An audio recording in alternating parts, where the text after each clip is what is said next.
Hello,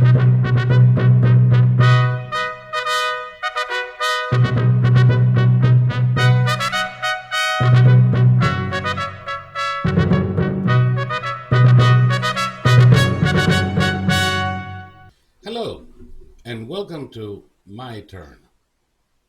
Today we have a special guest, Santiago Abascal Conde, president of Vox, the third largest political force in Spain, and a member of the Spanish Cortes for Madrid. Santi, as he is known to his followers and friends, was born in Bilbao 6 months after the death of Generalissimo Francisco Franco and was raised in the Basque province of Álava, his life mirroring and running parallel to the development of the democratic experiment in Spain. His father and grandfather, both politicians, his grandfather a mayor, his father associated with the Popular Party, were targets of the terrorist band ETA. He followed his father's footsteps into the Popular Party and gained some notoriety in 2008, when as a young member of the Basque Parliament he tore up a piece of paper symbolizing a proposed Basque referendum. He argued then that it would tear up Basque society and reinforce the languishing fortunes of a then very active ETA. He was right on both counts. The referendum, which sought to open negotiations with the terrorists of ETA and promoted the right to decide about the Basque people, an euphemism for independence from Spain, was deemed unconstitutional by Spain's Constitutional Court, and an appeal by Basque separatists to the European Court on Human Rights backed the Spanish court's decision in 2010. In 2014, amid a resurgence of independentist movements, Santi left the Popular Party to become the president of Vox. In November of 2017, faced with the seditious separatist movement in Catalonia and the inaction of the Popular Party then in government, Vox brought the separatist leaders to court using the legal recourse of popular accusation, financed by fundraising throughout Spain, securing indictments, and in February of 2020, sentences of up to 13 years for sedition and misappropriation of funds for Catalan leaders Oriol Junqueras, Raúl Romeva, Jordi Turull, Dolors Bassa, and for sedition, Carmen Forcadell, Joaquim Forn, Josep Rull, Jordi Sanchez, and Jordi Cuixart, and for contempt to Santiago Vila, Meritxell Borràs, and Carles Bundo. All of them members of the Parliamentary Commission in Catalonia that organized an illegal referendum. Vox's stance against the seditious Catalan independentist catapulted the fledgling party from relative obscurity to become what it is today, the third largest force in Spain, and gaining representation in all regions, especially in Andalusia, with 12 seats in the Andalusian parliament, helping break a socialist stronghold that has lasted as long as the Spanish democracy, and in the general election of 2019, obtaining 24 seats in the Cortes, that is the Spanish National Parliament, and 10 deputies in the Parliament of the Autonomous Region of Valencia, and 3 members in the European Parliament. From barely more than 50,000 votes in 2015 and no representation, Vox has grown to just short of 4 million votes in 2019 and representatives in all but 4 of the autonomous regions' parliaments, in the national Cortes, and in the European Parliament. Despite a less than flattering press coverage painting Vox as a nationalist and ultra-right movement, its positions are more of what we used to call center-right, or even perhaps libertarian. They are as unapologetic in their rejection of identity politics and political correctness as they are about the surrender of reason or the vagaries of what some call cultural Marxism. And they are as courageous in bringing their views to every corner of Spain, despite the threats and sometimes violence inflicted upon them by the stormtroopers of the so-called left. Santi, the boy who grew up under terrorist threats to his family, seems unconcerned by the renewed threats now against him and his followers, and is determined that this most pernicious tyranny over the mind must end. As he defends the right of the regions he celebrates in his own Basque identity or in that of his Galician-speaking grandmother, to thrive within the Spanish nation. I hope you find this introduction to Santiago Abascal as interesting and perhaps exhilarating as did those who attended Vox's 9,000 gathering in Villagrande to launch their campaigns. And as we explain and explore the similarities between the processes at play across the Atlantic to those taking place right here at home. ¿Qué tal, Santi? ¿Cómo estás? Muy bien, encantado de saludarte, Saúl. El placer es todo mío. Hemos tenido alguna chance de conocernos epistolarmente en los últimos 2 años, pero no una de conversar un poco más sobre lo que estás haciendo, que visto a la distancia es una maravilla, aunque la prensa se empeñe en hablar de Vox como si fuera una especie de hidra de 7 cabezas, ultraderecha, fanática. Y no es la experiencia que yo tengo con ustedes ni con la historia de Vox. ¿Por qué no nos cuentas primero quién eres? ¿De dónde vienes? Yo creo que para entender lo que es Vox y sobre todo lo que yo soy, hay que hablar de quién es mi familia y en qué contexto nazco. Claro. Yo soy un vasco español, hijo y nieto de una familia perseguida por el separatismo terrorista. A mi abuelo, a mi padre y a mí mismo nos ha querido asesinar la organización terrorista ETA. Por lo tanto, vengo de una historia de falta de libertades, de una historia de persecución, donde he visto que aquello que era más importante para nosotros, que era la libertad personal, y por otro lado, la unidad de nuestra patria, que era atacada por el terrorismo separatista, estaba siendo puesto en cuestión y atacado de manera sistemática.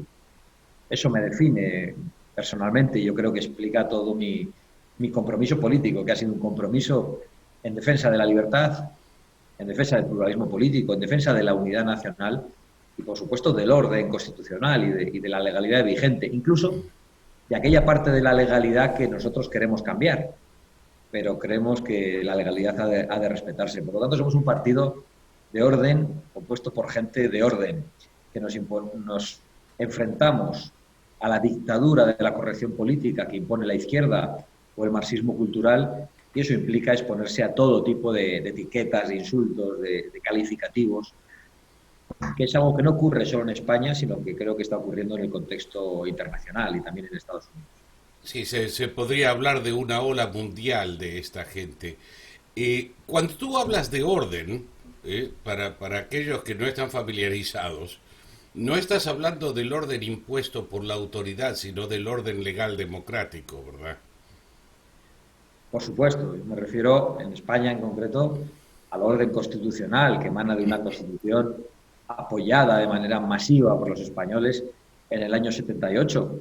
con la cual nosotros tenemos algunas diferencias, pero somos legalistas, creemos que hay que respetar la Constitución, a pesar de lo cual somos etiquetados de una manera brutal por parte de la izquierda y mirados con desprecio, con sospecha y también muchas veces insultados por la inmensa mayoría de los medios de comunicación, que han perdido su crédito, que han perdido su autoridad, y eso explica que Vox en muy poco tiempo haya obtenido el apoyo de casi 4 millones de españoles, que es un 15% del electorado en España.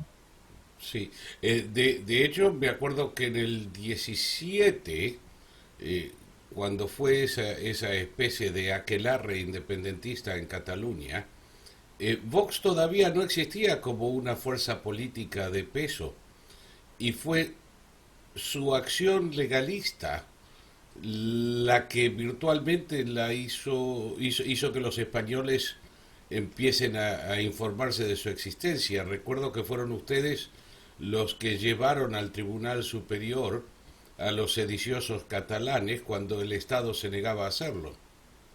Bueno, me halaga verle a usted tan informado al otro lado del Atlántico y decir que fue así exactamente. Vox era un partido que no tenía representación, que no tenía ningún diputado en el Congreso, no tenía ninguna representación en los parlamentos regionales y, sin embargo, fue capaz de actuar en los tribunales contra el golpe separatista en Cataluña cuando no lo había hecho ni la Fiscalía General del Estado, ni la Abogacía del Estado, cuando el gobierno de España, de Mariano Rajoy, en aquel instante estaba de brazos cruzados. Vox fue capaz de ir a los tribunales y de presentar querellas contra quienes habían perpetrado el golpe de Estado en Cataluña para romper la unidad de todos los españoles. Aquello derivó en un juicio en el Tribunal Supremo en el que nosotros fuimos la acusación popular y terminó en condenas, es decir, que menores de lo que nosotros pretendíamos, pero Vox fue percibido por una gran parte de la población española como el salvador de la unidad nacional, como un partido que realmente, con muy pocos medios, logrando pagar aquellas acusaciones en los tribunales a través de campañas de fundraising, porque no teníamos otra manera de hacerlo, suplió la labor del Estado. El Estado en aquel momento no reaccionó y yo creo que ese agradecimiento de muchísimos españoles a la labor de Vox explica en gran medida nuestro crecimiento sorprendente en el año, a partir del año 2018 sobre todo. A partir del 18. Ustedes ya son la tercera fuerza política de España, si juzgamos por representación en las Cortes. Sí, en estos momentos somos la tercera fuerza con claridad, después del Partido Socialista que ganó las elecciones y detrás del Partido Popular también. Perfecto. Cosa que es, cuando te refieres digamos, a la reacción de los españoles, han pasado de ser una asociación pequeña y sin representación al tercer partido en las Cortes en 2 años.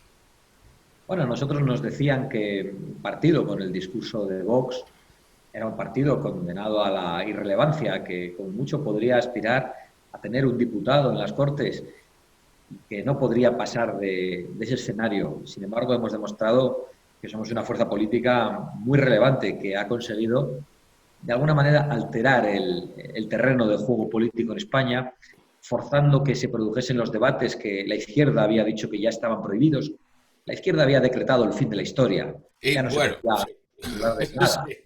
Eh, Y Vox ha tenido esa capacidad de reabrir todos los debates en un contexto en el que todos nos decían, otros partidos políticos y sobre todo los medios de comunicación, que abandonásemos toda esperanza, que un partido con las ideas de Vox no tenía nada que hacer. Pero también esto lo hemos visto en otros lugares del mundo. Se nos ha dicho que no se iba a producir el Brexit y se produjo, que el proceso de paz, bueno, llamado de paz, de rendición en Colombia, era algo imparable y el pueblo colombiano votó en contra. Se dijo que era imposible que Trump ganase las elecciones y ganó. Y se dijo que Vox no iba a tener ningún resultado y hoy es el tercer partido político del país y aspiramos a representar a la mayoría de los españoles. Vox no quiere ser una bisagra, un partido que pacte con otros, sino que realmente creemos que nuestro discurso puede representar a la mayoría del pueblo español y ese es nuestro propósito. para aquellos que no están familiarizados con la política española, una cosa que sorprende a los que visitamos es el grado en que se ha implantado en el discurso español la política identitaria. Creo que lo único que falta es un colectivo de calvos con barba Pero aparte de eso, cualquier grupúsculo de dos o tres tiene su propio colectivo, como lo llaman allí, o grupo o clase, eh, y virtualmente nadie lo discute. Entonces, un acto de agresión, y no me refiero a los actos de agresión que la gente de Vox sufre cada vez que va a algún lugar, recientemente justamente en el País Vasco, cada vez que van hay una especie de aquelarre de izquierdistas que los arrojan piedras y tratan por todos los medios de que no puedan hablar. Parece curioso que el partido que la prensa llama de ultraderecha es el que defiende la libertad de palabra frente a la agresión del resto. Eh, pero ustedes no parecen rendir pleitesía a esa política identitaria que separa a la sociedad en grupos atomizados. Es que nosotros hemos identificado perfectamente a los autores de esa política identitaria y de división y de crispación social, y es el marxismo cultural. La izquierda perdió una gran batalla con el derribo del muro de Berlín. La lucha de clases ya no tiene, eh, desde la perspectiva de la política izquierdista, ningún sentido. Hoy los obreros en toda Europa votan a opciones que están en la derecha, opciones conservadores. Ocurre lo mismo en Estados Unidos, está ocurriendo lo mismo en España. Y una vez que la izquierda no consigue utilizar la lucha de clases de la lógica marxista, han buscado otras maneras de dividir a la sociedad. Tratan de reproducir la lucha de sexos, la lucha de generaciones, la lucha territorial, las personas de los pueblos contra las personas de las ciudades. Es decir, la izquierda está permanentemente buscando nichos colectivos a los que representar. Y nosotros nos negamos, nosotros queremos representar a todos los españoles sin distinción, sin diferencia, independientemente de su lugar de origen, independientemente de su orientación sexual. Claro, esto nos lleva a que nos llamen fascistas, racistas, homófobos, todo tipo de ataques está recibiendo Vox, pero yo creo que el mensaje positivo es que, a pesar de que la inmensa mayoría de los medios de comunicación y la totalidad de partidos políticos nos etiquetan de alguna manera, pues no consiguen que Vox permanezca en la irrelevancia, sino que cada vez tenemos un mayor apoyo social. ¿Por qué? Porque ellos han perdido todo el crédito, toda la credibilidad, toda la autoridad. Y en ese sentido yo he de decir que soy bastante optimista sobre lo que Vox puede hacer en España. Y creo que además Vox, por ser un partido español y por la relación extraordinaria que España tiene con el mundo de la iberosfera, de todo Iberoamérica, la relación con Portugal, con todos los países de habla hispana, también con Brasil, incluso con Estados Unidos, puede jugar un gran papel en la defensa de la libertad, en la defensa de las sociedades abiertas y no atomizadas, y en la defensa de los estados-nación que están siendo atacados en este momento por los globalistas. Yo creo que ese es el gran papel histórico que Vox puede jugar, no solo en nuestra tierra, sino en todo el mundo. Perfecto. Y tengo que preguntarte necesariamente, eh, dentro de esta política de llevar estas ideas a todo el pueblo español, eh, ustedes, y digo ustedes porque tú en particular, pero no el único en Vox, eh, llevan el mensaje a todas las regiones, aún aquellas donde la izquierda es muy fuerte, está cerrada y las amenazas de violencia son concretas y en muchas ocasiones llevadas a la práctica. Eh, por otro lado, hay mucha gente en España que no vota. Eh, no me acuerdo ahora cuáles son las cifras, pero creo que estamos hablando de casi un 40% de la población que no participa del proceso político, que con todo esto ya antes de la aparición de Vox se habían alejado. Eh, ¿Cuál es la idea de Vox para reintegrar esa gente que ha abandonado prácticamente esperanza en el proceso democrático para que participe nuevamente? ¿Y cómo puede hacerse en el contexto de una ley eleccionaria que esencialmente no le da representación al ciudadano? Y creo que es por eso que se habían automarginalizados. Yo cómo se creo puede enfrentar eso? que la receta de Vox es muy sencilla. Había gente que estaba fuera del proceso político, un 40% en algunas elecciones regionales y locales y un 20% en las elecciones nacionales, donde hay una mayor participación, que ni siquiera votaban. Siempre hay un porcentaje de gente que no quiere participar, pero también había un porcentaje importante de españoles que no se sentían en absoluto representados por las fuerzas políticas existentes. Había una dictadura progre, una dictadura izquierdista, que determinaba todo lo que era correcto e incorrecto, que decía lo que se podía hablar y lo que no se podía hablar.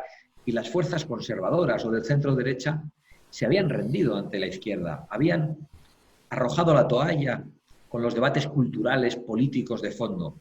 En España, la derecha o el centro derecha que representaba el Partido Popular prácticamente se había convertido en un partido de gestores. Habían dicho, bueno, nosotros estamos aquí para equilibrar los presupuestos y únicamente para hablar de economía, pero la cuestión cultural, de fondo, los debates historiográficos, los debates culturales, esto es propiedad de la izquierda. Y ha llegado Vox y ha dicho, no, de ninguna manera. Cualquier español, de cualquier ideología, con cualquier principio, tiene derecho, es lícito que exprese sus ideas en total libertad. Y hemos logrado representar a una parte de esas personas que no votaban. Es decir, nuestra receta en ese sentido es muy sencilla, es decir lo que no se decía. Y ya hemos conseguido que algunas personas que estaban en la abstención apuesten por Vox. Luego, Vox no tiene un problema de representación en las regiones izquierdistas, como formulabas en la pregunta. De hecho, la mayor fuerza de Vox es en las regiones tradicionalmente izquierdistas. Andalucía era una región española gobernada por la izquierda históricamente, también Castilla-La Mancha. Son los lugares donde Vox tiene una mayor representación, donde supera el 20 y el 25% de intención de voto. Donde Vox tiene problemas es en los lugares donde ha habido fuerzas separatistas. Nuestros resultados más modestos están en el País Vasco, que es mi tierra, en Cataluña y en Galicia. Sabemos que allí conseguimos llegar a una parte del electorado más pequeña. No nos importa, es cuestión de tiempo, porque Vox no cambia el discurso en función de si se dirige a los vascos, a los madrileños, a los castellanos o a los catalanes. Vox dice lo mismo en toda España y sabemos que eso hará que tengamos a veces apoyos muy dispares en función del territorio, pero no estamos dispuestos a hacer como hace la izquierda, como ha hecho también el centro derecha en España, que es adaptar el mensaje al terreno. Porque nosotros estamos en política porque tenemos principios, tenemos convicciones y queremos representar a los españoles que comparten nuestras convicciones, pero también queremos convencer a aquellos que no las comparten. Es decir, no queremos vender un producto, no decimos qué dicen las encuestas, qué dice el mercado y entonces ofrecemos un producto. No somos empresarios de la política, tenemos valores, tenemos principios, representamos a quienes los tienen y queremos convencer a más gente. Yo creo que eso hace de Vox un partido especial en España. Sí, sin duda. Una pregunta sobre el tema tan espinoso en España del independentismo. Se ha pintado a Vox de muchas formas. El independentismo per se, ya lo hemos hablado, pero también es cierto que en España hay regiones, has nombrado Andalucía, Galicia, los Países Vascos, te defines como vasco, y imagino que la política de Vox de mantenimiento de la unidad española no se refiere en modo alguno a la supresión de los regionalismos, sino de los movimientos independentistas, por oposición a los movimientos independentistas. ¿Es así o me Sí, equivoco? Porque me da la impresión que hasta celebras tu pertenencia al pueblo vasco. yo creo Eh, que esta es una pregunta muy importante y muy pertinente. Vox es un partido que, en primer lugar, no entiende que existan partidos separatistas. Nosotros no entendemos que la legalidad española haya permitido, por razones de oportunidad de los grandes partidos nacionales, que existan fuerzas disolventes de la nación. Nosotros pensamos que un partido político que se constituya para decir queremos romper la democracia e instaurar una dictadura debe ser un partido combatido e ilegalizado. Igualmente pensamos que un partido que se constituya para decir queremos romper la nación debe ser combatido e ilegalizado. Otra cosa es que uno pueda escribir libros defendiendo la independencia, la libertad de expresión, la libertad de cátedra, no tenemos ningún problema. Pero que el propio Estado español autorice la constitución de partidos separatistas es algo que no entendemos, que creemos que debería ser combatido. También es verdad que Vox tiene una posición crítica con el excesivo poder político de los parlamentos regionales. Creemos que España ha ido demasiado lejos en la descentralización política, no en la descentralización administrativa, que entendemos que tiene que estar lo más cerca posible del ciudadano, pero sí en una descentralización política. Quizá esto desde una perspectiva norteamericana pues sea difícil de comprender porque hay muchas legislaciones, pero creemos que en España ha lesionado la unidad nacional y ha hecho que no seamos una nación de ciudadanos libres y de ciudadanos iguales en todo el territorio de España. Eso es algo que nos preocupa. Ahora bien, eso no significa que haya ningún tipo de hostilidad a la pluralidad de la propia nación española, a las características regionales, culturales. Mi abuela es gallega, habla gallego. Algunos de mis apellidos solo pueden traducirse en vasco. Yo no tengo ningún tipo de hostilidad a lenguas que de alguna manera son las lenguas de mis ancestros y de mis propios afectos, que me producen emoción, pero no entiendo que esas lenguas deban imponerse en la escuela como se está haciendo en estos momentos. Ese es nuestro gran matiz. Creemos también que las regiones en España han adquirido un poder tan grande que han creado focos centralistas. En España hay 17 autonomías que con la excusa de la descentralización política han constituido 17 focos de centralismo que a la vez ahogan otras realidades internas. Nosotros nos acercamos a España, a nuestra propia realidad nacional. Quizás esto también sea extraño en el exterior porque no hay muchos países que se cuestionen su propio ser, pero nos acercamos a España con naturalidad, aceptando su pluralidad. España es una nación que tiene una lengua común, que además es una lengua universal como el español, pero que tiene otras lenguas regionales. No tenemos ningún problema con ello, pero sí tenemos un problema con que se coarte la libertad de vascos y catalanes y se les impongan esas lenguas regionales en la escuela o en la administración. Ese es nuestro gran matiz, pero nadie nos va a arrebatar el sentimiento que tenemos como vascos, como catalanes. Ser vasco es mi manera de ser español. Yo no entiendo España sin mi tierra vasca y el País Vasco no se podría entender sin España, porque hemos construido una nación, probablemente una de las más antiguas que hay en estos momentos sobre la Tierra, que ha sobrevivido a lo largo de los siglos, que ha hecho cosas importantísimas. Creo que la aportación de la hispanidad como obra de hermanamiento universal, y lo digo en este contexto de derribo de estatuas de personas que, por cierto, se opusieron a la esclavitud, que dictaron las leyes de Indias. Estoy pensando en el derribo de la estatua de Fray Junípero Serra o el ataque a las estatuas de Isabel la Católica. Los españoles creo que debemos sentirnos orgullosos de nuestra historia y formamos una nación desde hace Y mucho no te tiempo. Y eso es quedes lo que que nosotros defendemos. y no te quedes con Junípero Sierra o Isabel la Católica, que el derrubamiento de estatuas de Colón es singularmente nocivo. Pensar que el hombre volvió a España arrojado por negarse a consentir a la esclavitud de los indígenas, y que la gente que hoy derriba sus estatuas repita los infundios de sus opositores en Hispaniola, que eran precisamente los que querían sacárselo de encima para poder explotar mejor al indígena que él defendía en tanto sujeto de su majestad e hijo de Dios. Entonces, no deja de ser irónico y tal vez un poco la expresión de la ignorancia, de la falta de educación de la gente, ¿no?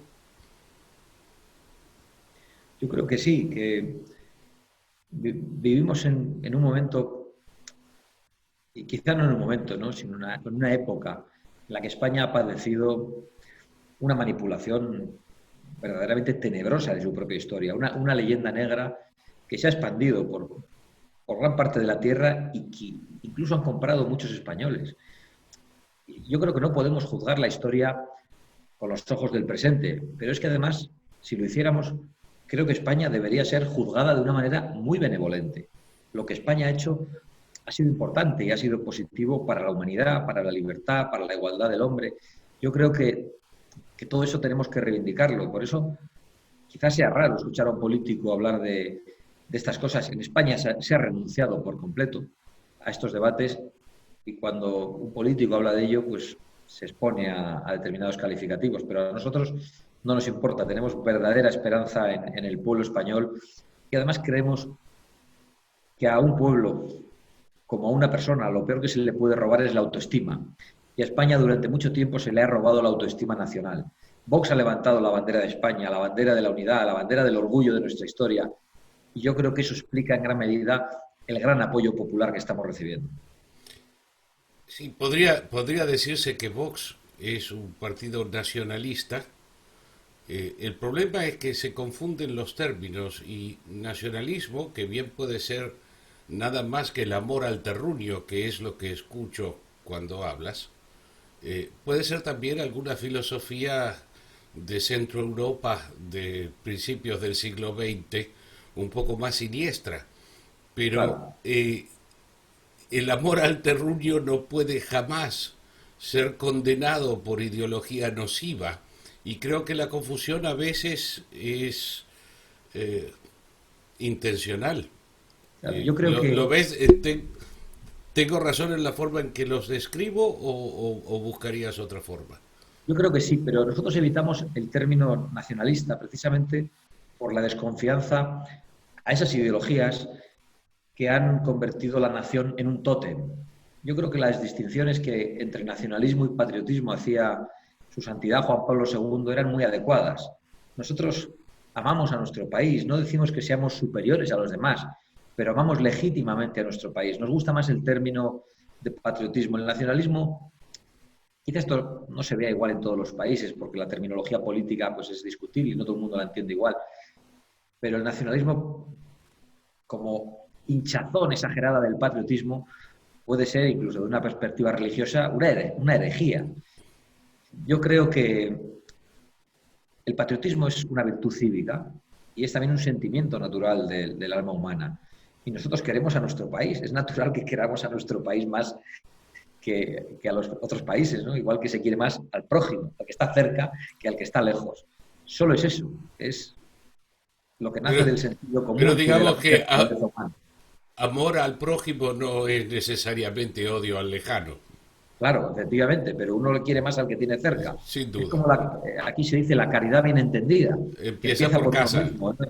En un momento, por ejemplo, en el que se quieren abrir las puertas de España y de Europa a la inmigración procedente de África, nosotros no tenemos ningún rechazo a las personas que buscan un futuro mejor, pero no todos tienen sitio en nuestro país, no todos tienen sitio en Europa, porque destruiríamos nuestra propia prosperidad, porque destruiríamos nuestra convivencia, porque destruiríamos nuestra cultura. Entonces, la caridad bien entendida dice que pues, un gobierno tiene que hacer lo que haría un padre, que en primer lugar se encarga del porvenir, de la salud y del cuidado de sus hijos. Y si le sobra, puede ayudar a los hijos del vecino si lo necesitan. Y a los que están más lejos, pues igual un gobernante. Un gobernante tiene que encargarse de los intereses de sus nacionales, de sus gobernados. Y si después puede ayudar a los demás, pues eso es algo que todos aplaudiremos.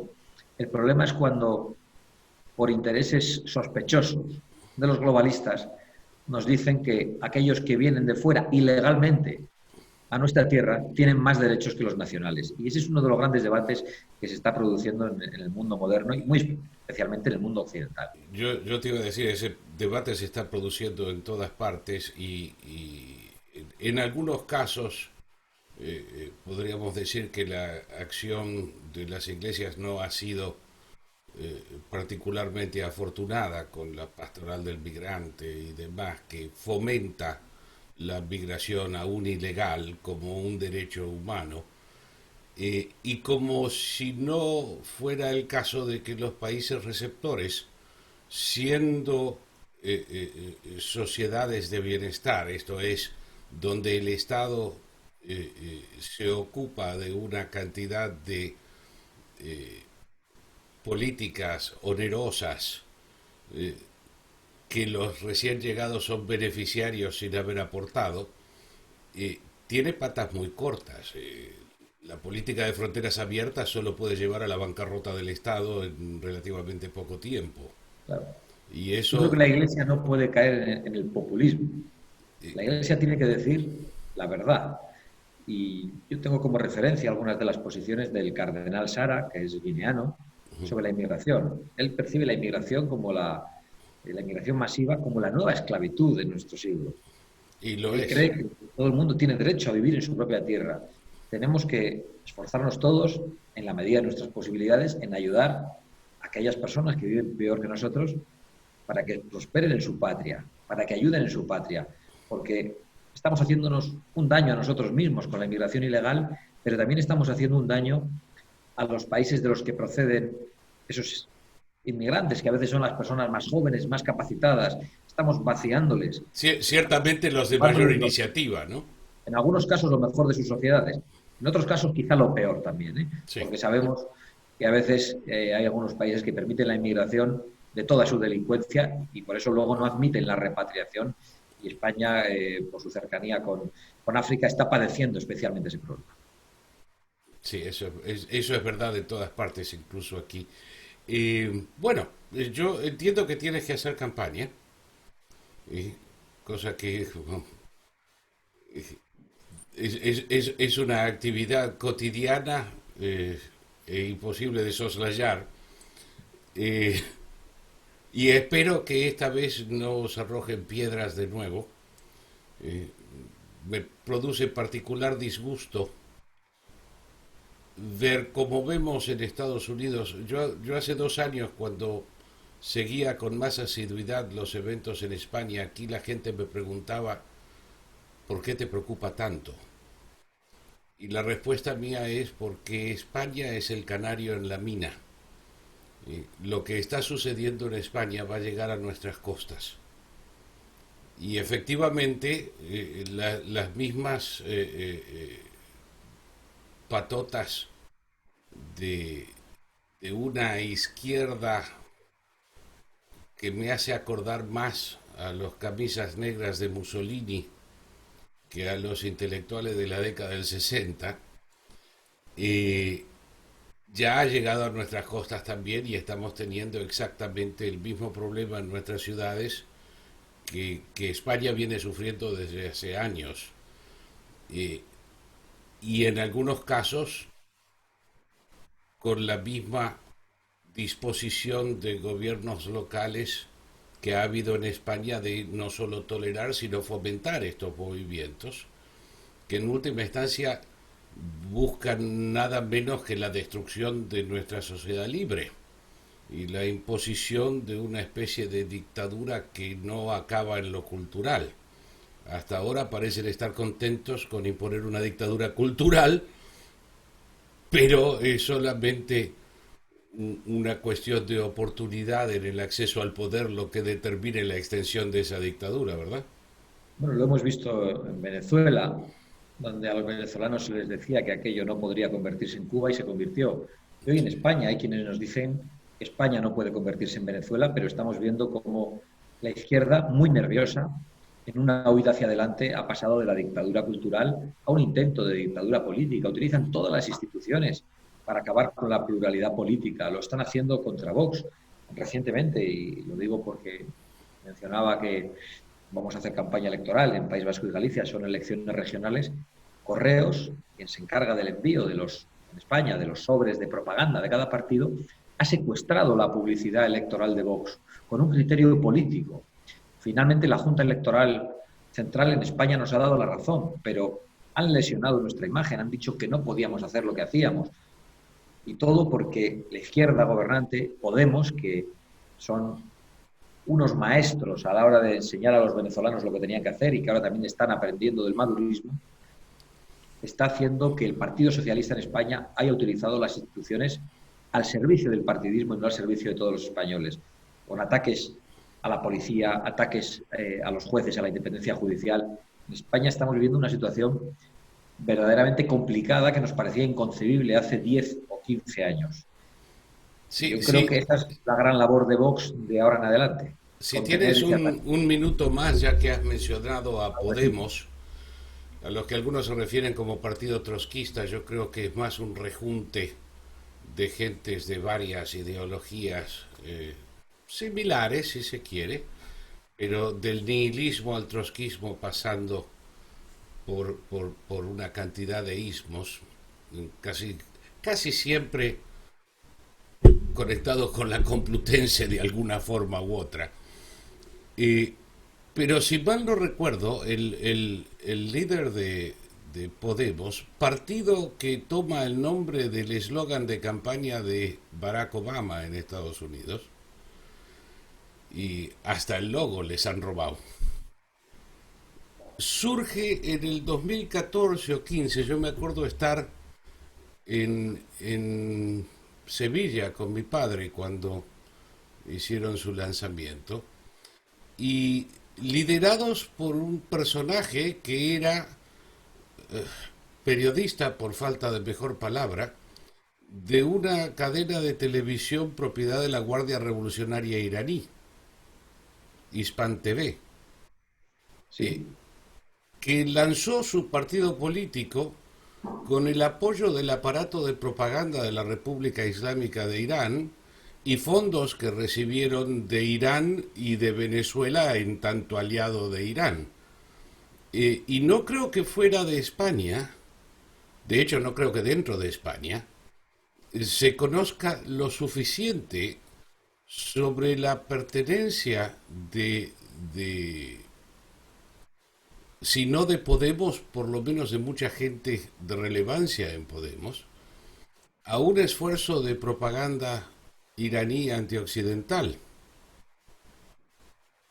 Bueno, en España sí se ha producido un debate en los últimos años sobre los vínculos de Podemos con el régimen iraní y ha sido denunciado con claridad por parte de algunos medios de comunicación la relación de Podemos con Hispan TV, que es la televisión financiada por Irán, igualmente que la relación de Podemos con Venezuela, con Bolivia, con Ecuador, en el momento que esos dictadores del neocomunismo estaban en el poder, igualmente con Cuba.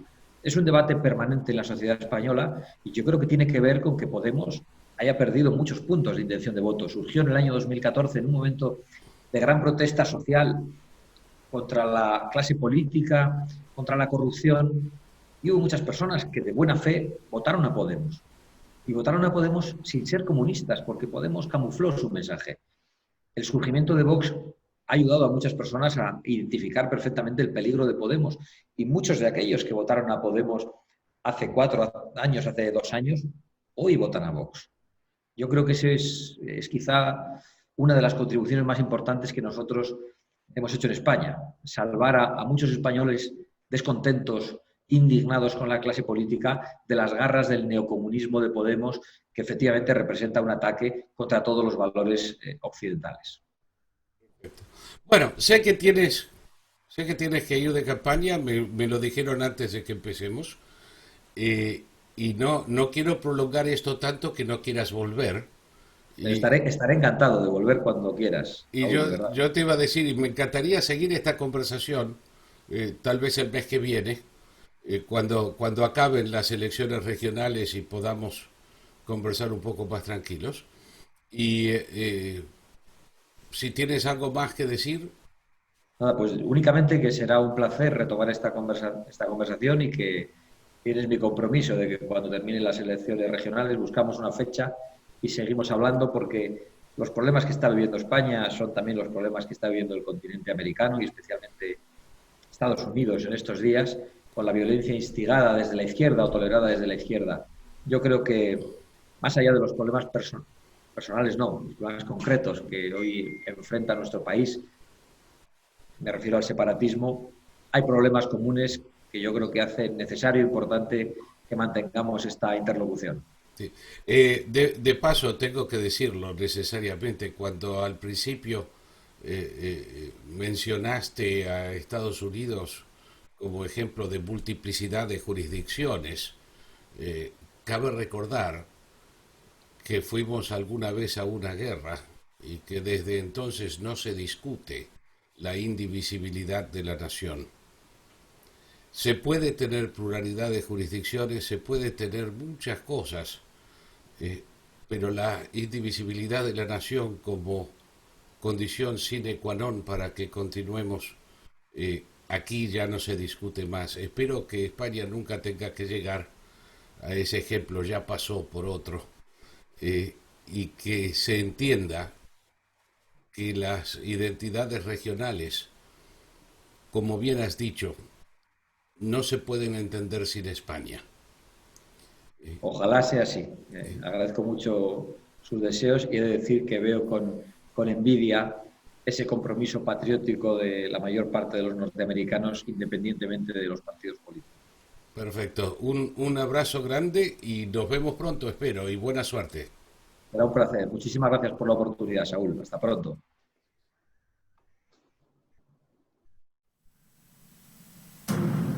Dicen que es una provocación venir aquí, y lo dice la mafia que nos rodea en esta plaza, y lo dice el Partido Nacionalista Vasco desde la tribuna del Congreso, y se ha atrevido a decirlo los medios de comunicación. Pero en Sestao hay 300 ciudadanos que han votado a Vox y venimos a estar con ellos, a decirles que no están solos. Es evidente que no vamos a ganar estas elecciones, ni venimos a ganar.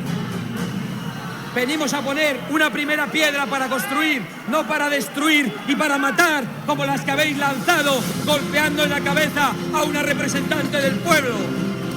Canallas, mafiosos, maleantes. ¿Estás seguro de que tarde o temprano venceremos a las encuestas, a la manipulación de los medios de comunicación, y hemos vencido ya al miedo que pretendáis que os tengamos? Adelante, españoles, adelante, trabajadores de Sestao, adelante, trabajadores de Vizcaya, sin miedo a nada ni a nadie. ¡Viva!